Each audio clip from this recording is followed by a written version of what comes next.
Hello and welcome to the Autism, ADHD and Us 3 podcast with me, Jenny Lucas.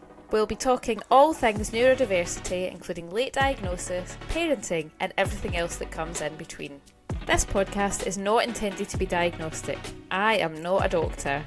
These are our personal experiences peppered with research and occasionally the experiences of others. The podcast is intended as a supportive guide through the experience of parenting neurodiverse children as a late diagnosed person, hopefully bringing some relatable stories and laughs along the way.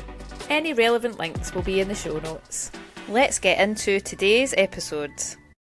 Hello everybody and welcome to this episode of Autism, ADHD and Us 3. And I am really excited to say that this episode is all about the book and the book launch. The book came out quite recently. Here she is. The book is called Autism, ADHD and Me, Your No Bullshit Guide to Life After Late Diagnosis by me, Jenny Lucas. And if you're listening to this in an audio version, then I highly recommend that you go and find the YouTube of this or go into Spotify so that you can see it. Or you can just Google the book title and you'll see the beautiful book title and the cover as it comes up. But I wanted to talk to you a little bit more about the book today, tell you a little bit more about the process of writing the book and why I wrote the book and what you can expect from the book if you choose to purchase a copy for yourself. So welcome along. If you're a first-time listener, hello. You've picked a good episode to join in on. And if you're a long-time listener, it is an absolute pleasure to have you here. I've had so many messages from people over the time that the podcast has been out saying, I've just found your podcast, I've binged it, I'm really enjoying listening. So thank you to all those people who have reached out and just sent me a little message saying anything really. That's really nice. It's really nice to know that you are there. So yeah, this is it. This has been about a year in the making in terms of creation, from when the idea first popped into my head to this point now where it is available for people to buy on hard copy, i.e. paperback. Audiobook version is coming imminently and it's available now on Kindle as well, which is amazing. It is so exciting that it's out there in the world for people to have a copy of. And I still can't quite believe it. I got some author copies delivered a few weeks ago before they were available sort of for public consumption, if you will. And it was just a real moment of almost disbelief, like in that box where the copies of my book of words that have been inside my brain. And I don't know if this is a specifically neurodivergent thing. It's certainly something that I experience as an individual. Like, I am a musician and I've been into music for most of my life. And I find it so fascinating to sit with the thought that music that we listen to, whatever genre it is, has generally come from inside somebody's brain. And if it wasn't for that person and the process that they went through in order to get that out of their brain and into the world, we wouldn't experience that thing. And the same goes for many things, like all kinds of different inventions, art, films, books, TV programs. I find that absolutely fascinating in a way that I find hard to articulate in words. And so the fact that I now have a book which I can pick up and touch, which I can listen to, which I can look at on a Kindle, that are all words that have just come from like inside my brain, just kind of blows my mind. Anyway, I don't know if you relate to that. You can let me know if you want to get in touch and let me know if that's a common experience in terms of like that feeling of, wow, this is amazing that this exists because it came out of somebody's brain. But the book came around because when I was diagnosed, and if you followed me on social media or listened to the podcast for any period of time, you'll know that at the time of recording now, it was just over 3 years ago that I got a diagnosis.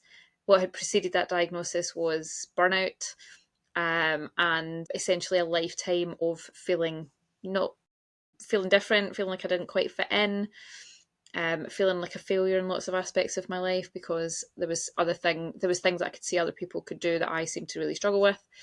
And then came the diagnosis of ADHD first. It was followed by autism a couple of months later. And there was that sense of like, wow, this is huge and mind-blowing, but gosh, does it answer a lot of questions and sort of things make sense? And then a whole host of, well, what the fuck do I do now? So I've got this information. What do I do with this information? Like, how do I use this information to make my life feel less fucking hard, actually? Thanks very much. And you may or may not know, may have heard me say this before, when I got my reports through from, it was Psychiatry UK that I had my assessments through, and when I got the reports through, and the recommendation was go and have a conversation with your GP about it, ask for some advice and some support, and I did go and have an appointment with a GP who was very frank and said, I'm sure it's very interesting, your 17-page autism diagnosis report, but I don't have time to read it, I'll be honest with you. And there are no real support services for quote unquote someone like you. So they normally put a couple of pages of resources at the end of the report. I suggest that you go and have a look through those websites and find some support for yourself. And being kind of in the depths of burnout, that was not what I was looking for. When I came away from the GP and was like, I don't have the mental capacity and strength to go and have a look through all of those resources and find that support for myself, I really wanted somebody to be there to hold my hand through the process and kind of point me in the right direction about where would be a good place to start. And so that's why I've written the book, really, because I mean, it doesn't replace an in-person support service. And I also offer support services for people who are in post-diagnosis, and I have my free Facebook group. I will be running a programme in January, which I'll tell you a little bit more about in a bit. I will have a membership which is launching next year, and I've got all the information that I put out on social media. I've got my freebies, got my website. I do one-to-one coaching as well. So I have become the person that I needed back then when I got the diagnosis, and I'm still evolving and learning and growing in my own sort of discovery about myself, and I'm now supporting other people to do that as well. So the book just seemed like a really natural progression of all of that in terms of something that's really quick and easy for somebody to pick up and go, my God, I don't know what I'm doing with my life. And there's a starting point, if you like, in this for people to have somewhere to go from. And that's why I put it out in different formats as well. Not everybody enjoys having a paperback copy of something. I know that there's a lot of people out there that enjoy a Kindle version, so there's a Kindle version, and I've also put an audiobook version together as well, because let's be honest, we're all different, and some people really find it much more soothing and easier to listen to an audiobook version. If you are listening to the podcast right now, you may be one of those people who would enjoy listening to an audiobook version rather than having a hard copy in front of you, because that can be easier to listen to and easier to concentrate on. And I recently discovered that there are people out there who like to do two things at once. So might have the audiobook version on and be reading through a paperback or a Kindle version at the same time. And of course, there's people out there who love to have this paperback version, highlight, put tabs and things, underline stuff. So, I've tried to make it as absolutely accessible as possible. And the paperback version is also written in a dyslexia-friendly font, so that it's as accessible as it absolutely can be for people that struggle with that text on paper situation. So that's where it came from. It was the resource that I needed at the time of having diagnosis and kind of looking out there. And don't get me wrong, like, social media was an immense help, and there's lots of people out there who are further down the journey than I am, whom I really related to and felt really grateful to for sharing their sort of vulnerabilities and their progress and their stories. But in terms of actual physical resources, there wasn't a lot, even in the sort of autism support charities in my area, all very male heavy, all very geared towards people that also had additional learning difficulties and other challenges. And so I found it difficult to see myself reflected out in the world. And so I've wanted to become that person so that other people can see themselves reflected in me and not feel so alone in that. And I want to build that sense of community, etc. as well. So there's a few different bits and pieces that I want to share with you about the book. It started, probably I got the idea for it roughly this time last year, where I was like, maybe I have got something to say that I can write down. And I started sketching some ideas down, thought about kind of how I would break the book down. What do I want to put into a book? What would be useful? Started to put together some chapter ideas. And then it didn't really go any much further than that. I thought, this would be a good thing to do. And I sort of wrote some things out in a Word document. But I had no idea sort of where to go, how to get it published. How do I get this out into the world? And from a business perspective, I'm in the world of Lisa Johnson. People out there listening might know who Lisa is. She's a business strategist, and I've been in her world now for about the last 4 years, just over 4 years. And she works with somebody called Abigail Horn, who runs a company called Authors & Co.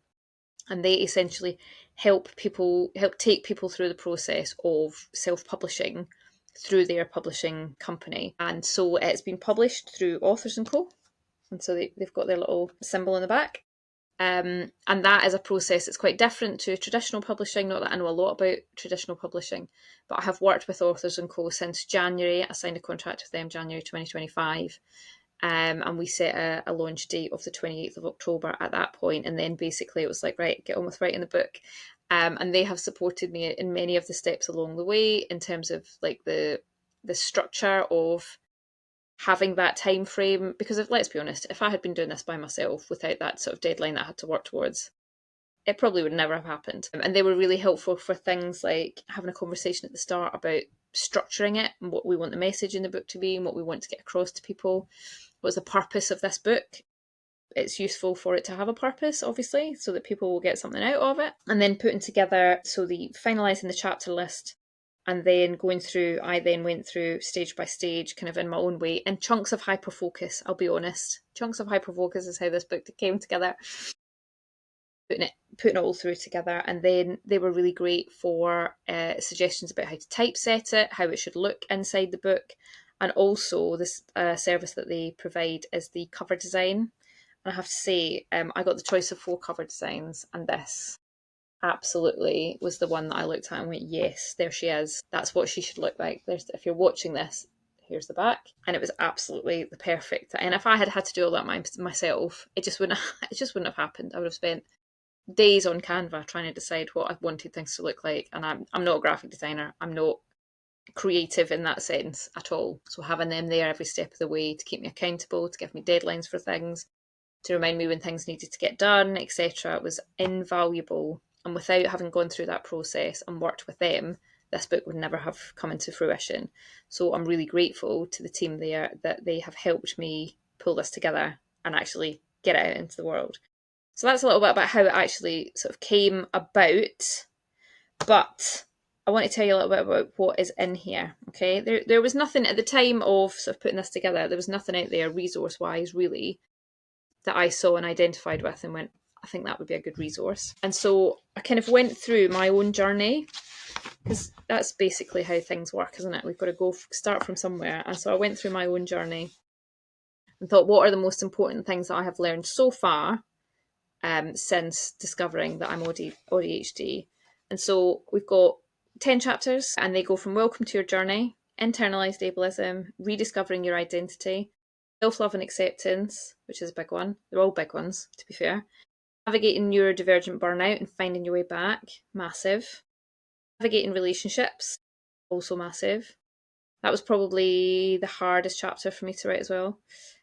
Sensory profile and emotional regulation, embracing your strengths. It can't all be a downer, and I'm not talking about things being a superpower here, and I actually mentioned that in the book. I don't like the superpower narrative, but we do have certain strengths with our neurodiversity. Depending on our profiles, they will be different for everybody.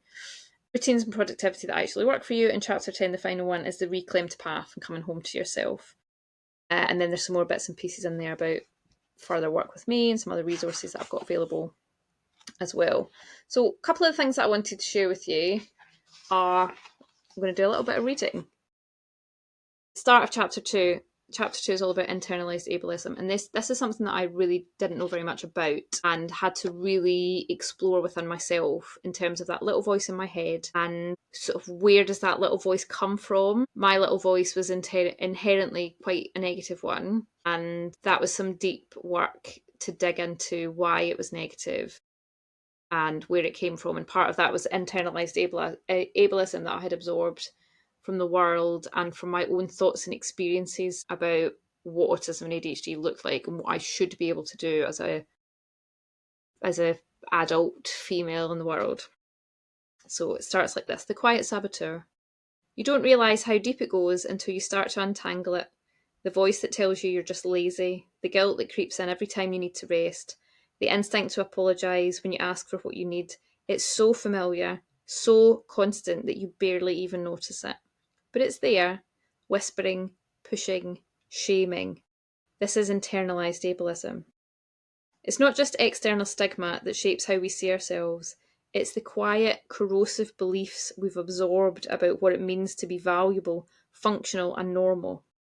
It happens when you grow up in a world that doesn't recognise or accommodate your neurodivergence and instead teaches you that your struggles are personal failings. If you've been diagnosed late, the chances are that you've spent years, maybe decades, blaming yourself for things that were never your fault. You thought you were just disorganised, over-emotional or unreliable. You didn't know you were navigating life without the manual everyone else seemed to have. And because you didn't know, you internalised the blame. You carried the shame. Now, even with the diagnosis in hand, those beliefs don't just vanish. This chapter is about naming that shame. It's about peeling back the layers, holding up those internalised voices to the light and saying, no more.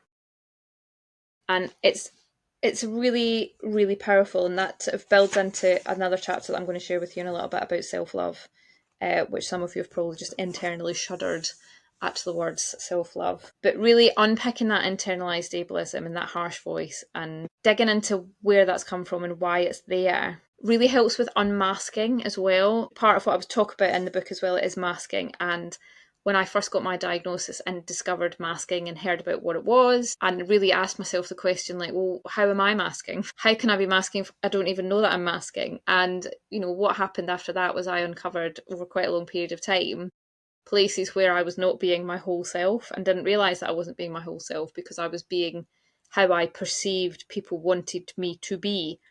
And that ties into a lot of being a people pleaser as well. You're a chameleon, and you show up in environments how you think other people expect you to be, or how you've been socialized to be, rather than actually internally what your body is screaming at you should be. And that's very tricky to unpick for every individual because it can feel really overwhelming. Like, where do I start? Oh my gosh. And there's quite a lot of that sensation in terms of being a late diagnosed person. Like, where do I start? This feels like too much. And I can promise you, if you're sitting there feeling like it's too much, that's normal. One of all, that's a very common experience. And it will happen little bits at a time. And I am 3 years on from the discovery, and there's still plenty that I'm unpicking about myself over time. But what has happened over that time is that the more that I've unpicked and accepted about myself, the more I've worked on my self-love, on my self-talk, learned more about positive psychology, learned more about all of the things in the book and trauma and all of those different bits and pieces, and sort of just essentially been more kind and compassionate to myself, the easier it has been to take things one step at a time and to find those bits of self-acceptance. But it may well feel quite overwhelming in the beginning, and that's okay. Talk about the book. In the book, I talk about something called the why method, which is a method that I have created and use in my coaching with people in my coaching world. And why stands for wonder, healing, and you. And the reason that this came about was because when I got my diagnosis, I almost like reverted back to that little the 2-year-old version of myself, the curious toddler who's always asking why about things. You know, every time something is said, there's another why. And then I've just had the scene pop up in my head, which is why I'm smiling at the moment, from, I think it's Ice Age? Where it's the seagulls and they're all bobbing about going, why? That's kind of where this came from. And the question why, if you like, has been a huge part of my own self-discovery journey, because every time you ask why, you unpeel another layer of something that's going on inside your brain. And so I love to use the word why when I'm coaching with people as well, and I'm curious to know more about it. I say that phrase an unhealthy amount in my sessions too. So I thought it'd be useful to dig deeper into the word why and turn it into an actual methodology. So we've got wonder and healing in you, and we talk about a little bit more about that in the book and work with that. And I should also mention at this point actually that inside the book, whether you have got if you've got the paperback version or the Kindle version actually, I've popped in some QR codes for things. So we've got a QR code here where you can download a free PDF workbook that goes alongside the book. So if you're in the position of thinking, I want to take this work a little bit more deeply for myself, you can download, I've put together a lovely, it's very pretty, PDF that you can use as a workbook to work alongside each of the chapters with exercises that sort of take things a little bit more deeply for your own self-reflection. And there is actually also, if you're a person that likes things in hard copy, I have actually created a hard copy, a paperback copy, if you like, of the workbook, a slightly more in-depth version of this workbook that you can actually purchase on Amazon alongside getting the book if you wish. Whether you've got the Kindle version and you think, oh, I'd like to have something to write on, or the audiobook version, there is a paperback version of the workbook, which is different to the PDF. I didn't want them to be exactly the same. The workbook that you can purchase is a little bit more in depth, as I said. And if you've got the Kindle version, the links in the Kindle are actually live links, so any of the links that are in there, you can just press them, click on them, and they will open to things for you. So you can access them if your Kindle is Wi-Fi enabled. I'm not a Kindle person, so I don't know if that's a thing. Like if you can get non-Wi-Fi enabled Kindles, who knows? But all the links in the book are live as well, so you can click on those and be taken to all the various different things that I've popped in there as like little magic links. The hardest chapter for me to write was probably the one on relationships. That has probably been one of the most challenging aspects for me as an individual in terms of this self-discovery journey that I've been on since I got my diagnosis, reassessing relationships, the changing nature of relationships just in life in general, and the impact that my diagnosis and my self-acceptance and the things that I've done to change and make my life easier for me and more comfortable for me, the impact that has had on the people closest to me. That's been pretty tough. I may well do a podcast episode on just that chapter on its own at some point in the future. But that was a really tough chapter to go into and to write about without taking away anybody else's autonomy in terms of like describing what was happening in there. So but that's really important. And the chapter goes on to discuss relationships in all forms. So acquaintances, work relationships with colleagues, friendships, family, partnerships. Like it talks through a variety of different types of relationships as well, and what may be happening as well if you've got a partner in your life, and what may be happening for them whilst you're going through this self-discovery journey. Because it is not just us who are impacted by finding this information about ourselves. The people that know us and love us, we think the best, are also going to be impacted by it as well. And during the process, actually, I was really, really lucky to have 5 beta readers who took the time to read an earlier in an earlier version of the book and get back to me with some amazing, really insightful feedback and share a little bit of their own insight into things that they wanted to see in the book that they didn't already see, or things that they wanted to see expanded on in the book.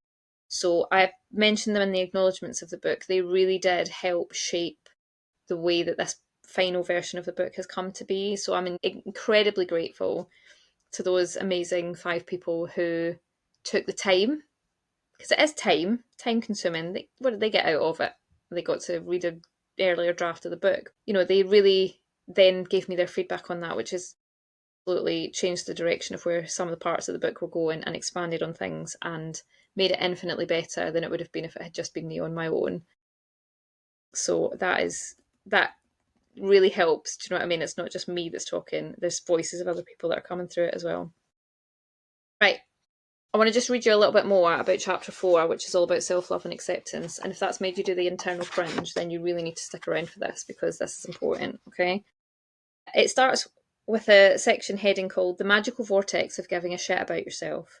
And I'm actually running, depending on when you're listening to this podcast, I'm actually running a free webinar on the magical vortex of giving a shit about yourself.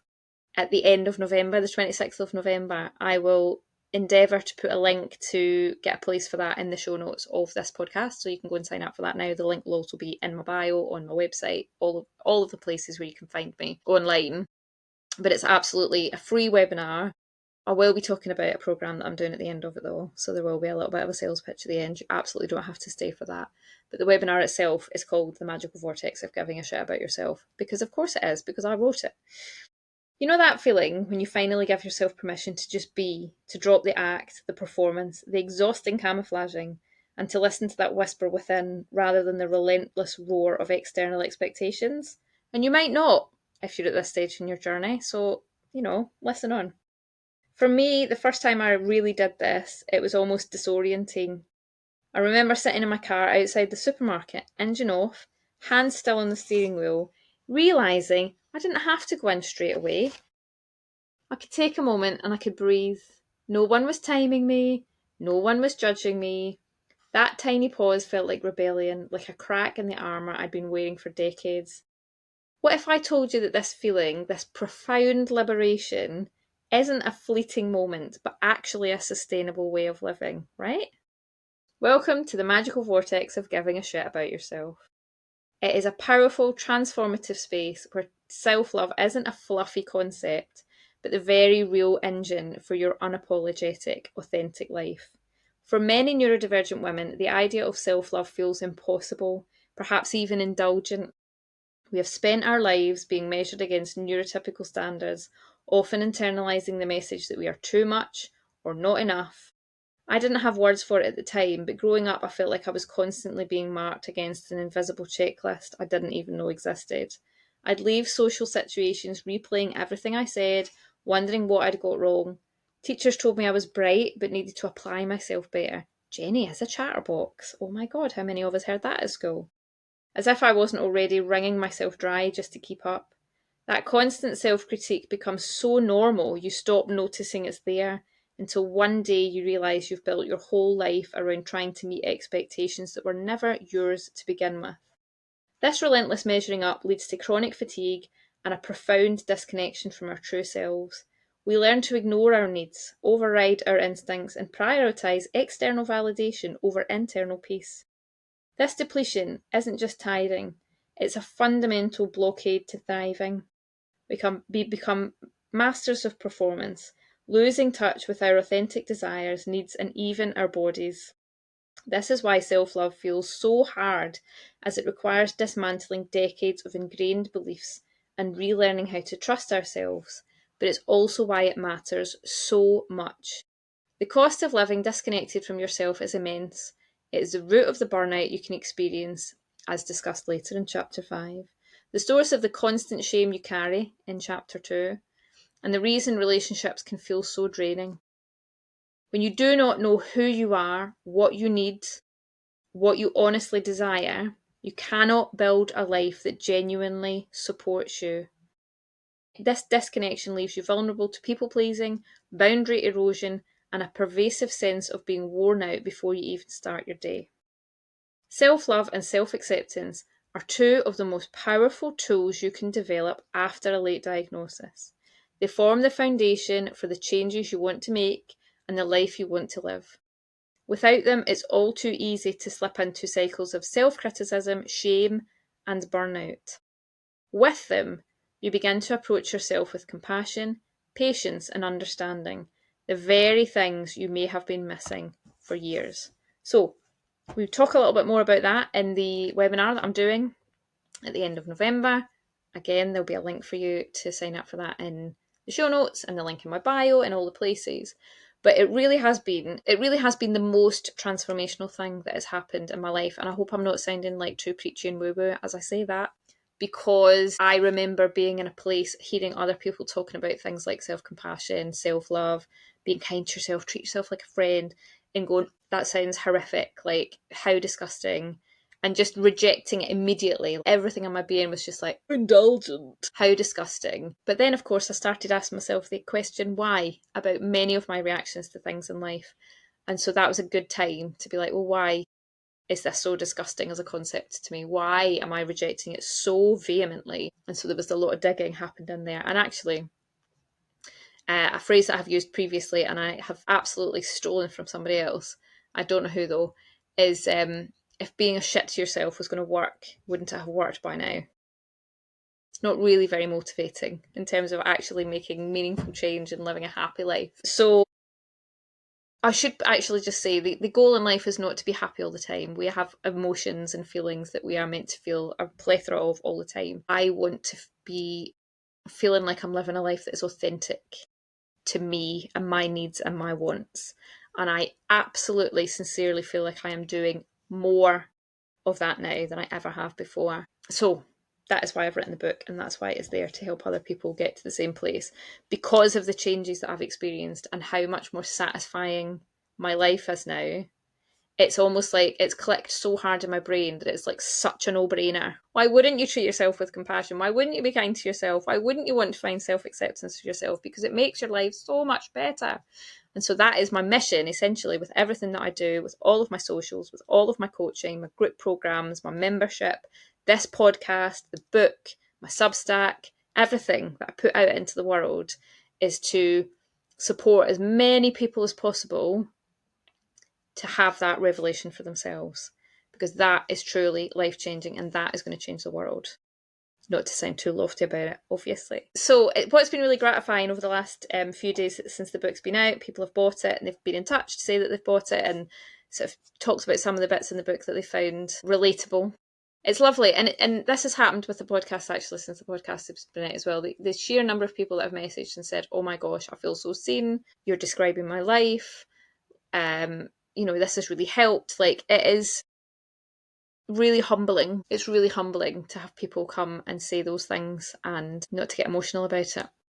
Like, that's the whole point of why I'm doing this work and why I put myself out there, to be vulnerable and to talk about these experiences and give other people the opportunity to talk about those experiences in safe and compassionate communities, because it is genuinely life-changing. And I know I said that a minute ago, but it bears repeating because it's true. So if you're out there and you've read the book and you want to get in touch with me and let me know what you thought of it, you might have thought it was shit. You might have read it and gone, oh, I didn't really get very much from it, Jenny, actually. Please do let me know in an Amazon review. If you've purchased it from Amazon, you can go in there and write me a review. I can't stress enough. And it's the same, I don't know why I'm asking though, because I ask in the podcast for people to review all the time and nobody ever does. But the fact when it's out there, it helps the algorithm, it helps the Spotify and the Apple algorithm pick up the podcast. On Amazon, if you leave a review, if you're a verified purchaser, if you've bought it through them in some form or another, whether you bought it on launch day for the 99p Kindle version, or you're going to go out and buy it now, every time you leave a review for a verified purchase, it teaches the Amazon algorithm that this is something worth pushing out to other people that might find it useful. So I'd be really grateful if you never even ever contact me personally to leave a review of any kind. It could be a 1-star review if you like, if you think it's absolute dog shit. Absolutely fine. I'm hoping that you don't, but like any engagement is good, and it helps other people find a resource that is hopefully going to be really useful for them too. And if you wanted to get in touch, those of you that have already emailed know that I read my emails. I do reply to emails, so you can get in touch with me that way, or you can find me on all those social medias. I'd just be really interested to know how you've come across the podcast, to be honest. If you've got any other feedback that you want to share, then please do. But just to finish off this session today, here she is again, Autism, ADHD and me. Your no bullshit guide to life after late diagnosis by me, Jenny Lucas. And the back cover is there. It's beautiful. I cannot take credit for designing this cover myself. I absolutely did not, but I approved it. So there is that. And that is our episode for this particular month. Thank you very much for listening. Once again, if you've got any comments you want to share, all of the ways to get in touch with me are in the link in the bio. But I hope that you have a lovely rest of your day, whatever you're doing. And I'll see you on the next episode. Take care, everyone.